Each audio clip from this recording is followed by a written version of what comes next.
Sanggol, Tanggol! Nandiyan na yung mga bala. bumili na rin pala kayo ng mga balat sa sabog. Tanggol, sa dami yun, sigurado. Kakayanin natin mga pulis na yun. Anggol, hindi na tayo dapat mag-aksaya ng oras. Kailangan na natin umalis ngayon. Unahan na natin mga pulis na yan.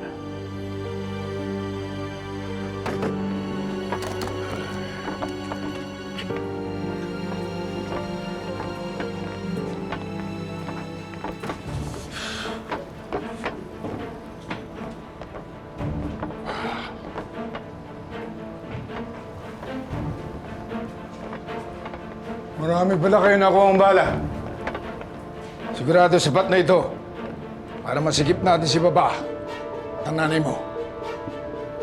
Tanggol, mukhang laban na talaga ito, ha? Patayan ako, patayan. Hindi tayo babalik dito hanggat di natin na ililigtas si Lolo at si Nanay.